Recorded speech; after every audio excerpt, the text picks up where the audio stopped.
They mocked Earth for sending one warship. Then their entire armada disappeared. The Velkarn Grand Fleet numbered 412 warships. 90 seconds after the human vessel dropped out of slipspace, 380 of them were gone, not destroyed, not burning. Gone, their transponders dark, their crews silent, their hulls simply absent from the tactical plot, as if they had never existed at all. Fleet Marshal Dos Calveth stood on the command deck of his flagship, staring at a screen that made no sense, while somewhere behind him a junior officer whispered the question that would haunt the Velkarn Compact for the rest of its history. Marshal, where did they go? But none of this had begun that way. 3 weeks earlier, it had begun with laughter. The joke, the Velkarn Compact had ruled 17 star systems for 6 centuries. They had fought wars against the Ashtari hegemony, subdued the Krell Reavers, and absorbed a dozen smaller powers into their sprawling bureaucratic empire. They understood strength the way old empires always did, by counting hulls, counting guns, counting the raw tonnage of steel a species could throw at a problem. So when Earth's newly formed Terran Assembly requested a first contact meeting at the neutral station of Corvi Anchorage, and announced it would be sending a single ship as escort for its ambassador, the Velkarn High Council did not feel threatened. They felt amused. One ship, Counselor Irena Tosk repeated, turning the report over in her 4 hands as though it might read differently upside down. A species that has had spaceflight for 200 years, sends one ship to meet an empire with a war fleet that could blacken their sky. Perhaps it's a translation error, offered her aide. Perhaps, Tosk said, they are simply that foolish. The recording of that meeting would later be studied by military historians for decades. Not for what was said, but for what nobody in that chamber understood. That the ship in question, a vessel Earth had designated Euseus Prometheus, was not a diplomatic escort at all. It was a message, and the Velkarn were about to fail to read it. The ambassador who wasn't afraid, Ambassador Elena Marchetti, was 53 years old, a former negotiator from the Geneva Accords who had spent the first half of her career ending wars on a planet that had nearly ended itself twice. She did not raise her voice. She did not posture. When she stepped off the shuttle onto Corvi Anchorage and was met by a Velkarn honor guard nearly 9 feet tall, rippling with the kind of muscle mass humans associated with myth, she simply extended a hand. Ambassador Marchetti, she said. Terran Assembly. The lead guard, a broad-shouldered Velkarn named Karsu Bell, looked down at the small pink hand with something between confusion and contempt. He did not take it. You come with one ship, he said, his translator flattening the Velkarn language into blunt, accented Terran. This is an insult, or a mistake. It's neither, Marchetti said, unbothered. It's a courtesy. We didn't want to alarm anyone. Laughter rippled through the honor guard, the first rehook of many that would follow in the days ahead, though none of them knew it yet. What none of them understood, not the guards, not the council, not even most of Earth's own diplomatic corps, was that the Prometheus was not a warship in the way the Velkarn understood warships. It was something else entirely. Something Earth had built in absolute secrecy over 11 years, following a doctrine born from humanity's bloodiest century. Never again be caught believing peace was guaranteed. The council chamber meeting proceeded exactly as such meetings do. Posturing, veiled threats disguised as hospitality, a demonstration of Velkarn military might via a view screen showing 400 warships in perfect formation above their capital. This is the Grand Fleet, Fleet Marshal Calveth said, allowing pride to creep into his translated voice. 412 vessels, enough to end civilizations. Marchetti studied the screen for a long moment. It's very impressive, she said. Then quietly, I hope we never have to find out how impressive. The council took this as fear. That was their first mistake, the provocation. Not every Velkarn wanted peace.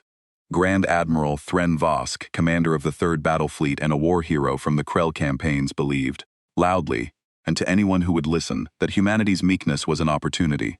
A soft technologically adolescent species with resource-rich systems and no allies. Conquest to Vosk was simply efficient diplomacy. They send one ship. Vosk argued before the council, 3 days after the first meeting. One ship, counselors. Either they are fools, or they are testing how far our patience extends. I say we answer that test. The council, still riding the high of what they perceived as a successful intimidation, authorized a border verification exercise, a polite term for sending 40 warships to the edge of Terran-claimed space, ostensibly to survey but with weapons hot and shields raised. It was, by any honest definition, an act of war. What the Velkarn did not know, could not have known, was that the Prometheus had never left. While Ambassador Marchetti smiled through council meetings and sipped ceremonial Velkarn tea that tasted faintly of battery acid, her ship had spent 3 weeks doing something far more important than escorting her. It had been listening, mapping, calculating. The truth stunned no one yet, because no one yet knew it, but it was about to.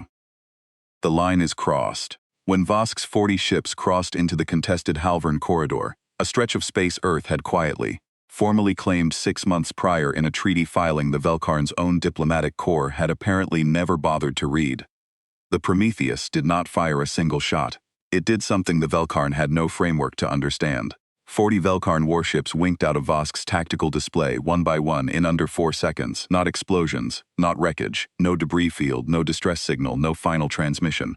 They were simply removed from the universe as visibly as a hand wiping condensation from glass. Vosk stared at his display in silence so complete his bridge crew could hear their own hearts report. He finally managed. "Someone give me a report, sir," his sensor officer whispered. "There's nothing to report. They're not destroyed. There's no wreckage. There's no signature. They're just not there anymore." Grand Admiral Vosk had fought in 11 campaigns. He had watched ships die by the hundreds, torn apart by plasma fire and kinetic strikes and the slow, suffocating silence of a hull breach. He had never, in 6 decades of service, seen anything vanish. He did not know it yet, but he was looking at the opening act of a demonstration humanity had never wanted to give. And one it would give exactly once. What Earth had built, 3 days earlier.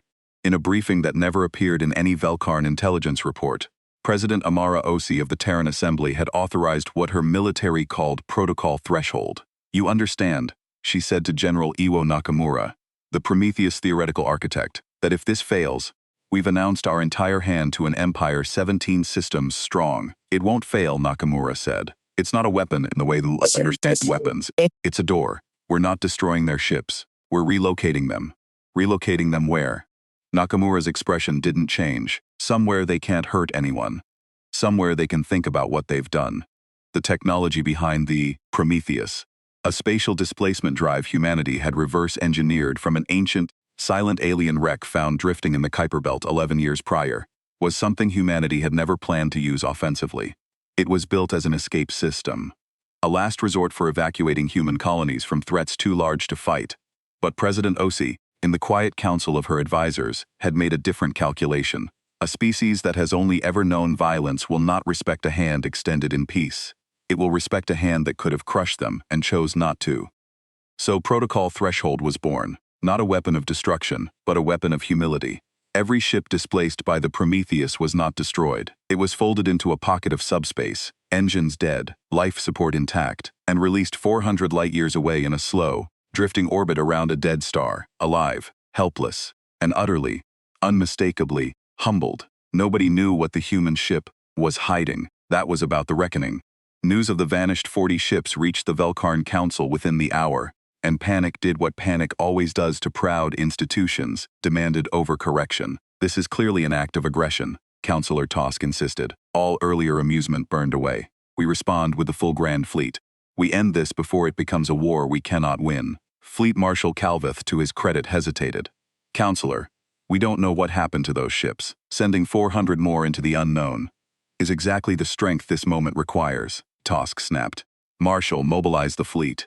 And so the Velkarn Compact, wounded and afraid and unwilling to admit either, sent everything. 412 warships, the pride of 6 centuries of naval doctrine, surged toward the Halvern corridor in a formation meant to overwhelm anything that dared oppose it. Ambassador Marchetti, still aboard Corvai Anchorage, received the news with something that looked almost like sorrow. "They're doing it," she said quietly to her aide. "God help them, they're actually doing it." "Should we warn them?" the aide asked. "We tried," Marchetti said. "For 3 weeks, we tried. Get me a channel to the council, one more chance, that's all I can give them." The channel opened. Marchetti's face appeared on every screen in the Velkarn command network, calm, steady, and for the first time unmistakably grave. "Counselors," she said, "call back your fleet. What you're about to do cannot be undone by us asking nicely afterward. Please. This is the last time I will ask." Grand Admiral Vosk, patched into the same channel from his flagship, sneered. "You send one ship to threaten an empire of 17 systems, and now you beg for peace? Which is it, human? Are you strong, or are you afraid?" Marchetti's expression didn't waver. "Both," she said. "That's what makes us dangerous." The channel closed. The fleet did not turn back. 90 seconds. What happened next would be studied, dissected, and mythologized across a dozen civilizations for the next 2 centuries. The Prometheus did not maneuver to intercept. It did not raise shields in any configuration the Velkarn sensors recognized as defensive. It simply drifted at the mouth of the Halvern corridor, small and singular against the incoming wall of 400 warships, and waited. "They're not moving," Vosk's tactical officer reported, disbelief cracking his composure. "Sir, they're not even attempting evasive maneuvers. Then they've accepted their fate," Vosk said. "Fire at will the moment we're in range." They never got the chance. At 91 seconds to firing range, the Prometheus activated protocol threshold at full output for the first and only time in human history. Space around the Velkarn fleet didn't ripple or flash. It simply folded the way a hand folds a piece of paper, taking 380 warships with it, and leaving nothing behind but empty vacuum, and 32 ships too far on the formation's edge to be caught in the effect. Grand Marshal Calveth, watching from Corvi Anchorage's observation platform where he'd remained as a token of goodwill, saw it happen in real time on the tactical relay. The data made no sense even as it happened directly in front of him. "Marshal," his aide whispered. "Where did they go?" Calveth had no answer. Nobody did. Not for 6 more hours, when a badly garbled distress beacon reached Velkarn space from a sensor buoy 400 light-years distant. A beacon carrying the emergency transponder codes of 380 Velkarn warships, drifting alive, disarmed, and utterly stranded around a star long since gone cold. 8. The weight of restraint, the 32 surviving ships did not fire. Grand Admiral Vosk, staring at the space where his armada had been, gave the only order that made sense to a man who had just watched the laws of warfare rewritten in front of him. "Stand down," he said, voice hollow. "All ships, stand down." Aboard the Prometheus, the crew did not celebrate. There was no cheering, no triumphant broadcast. General Nakamura, watching the feed from Earth's command center 11 light-years away, only closed his eyes briefly and exhaled. "They're alive," he confirmed to President Osi. "Every ship, every crew member, alive, unharmed, and 400 light-years from anyone who can hurt them, or be hurt by them." "And the message is clear?" Osi asked. "The message," Nakamura said, "is that we could have ended them, and we chose not to." The Council's reckoning. In the days that followed, as rescue convoys were dispatched to retrieve the stranded fleet, a rescue that would take the Velkarn Compact nearly 4 months of hard travel, the Council convened in a chamber that had lost every trace of its earlier arrogance. Councillor Tosk, who had once dismissed a single ship as an insult, now stared at Ambassador Marchetti across the same table, with an expression that had no Velkarn word for it. Humility, perhaps, translated imperfectly. "You could have killed them," Tosk said quietly. "All of them. 400 ships. You had the power, and you didn't use it." "We're not interested in your extinction," Marchetti said. "We're interested in your respect. There's a difference, and it matters more than you know. And if we hadn't stood down? If Vosk's remaining ships had fired?" Marchetti's expression didn't change, but something in her eyes did. Old, tired, and honest in a way diplomats rarely allowed themselves to be. "Then we would have made a different choice. And you would not be sitting here asking me questions."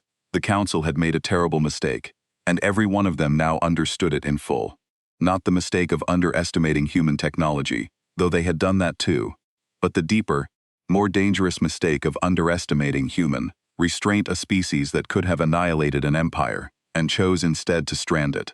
Alive and humbled, was infinitely more terrifying than one that simply destroyed what threatened it. Destruction was a message any empire could send.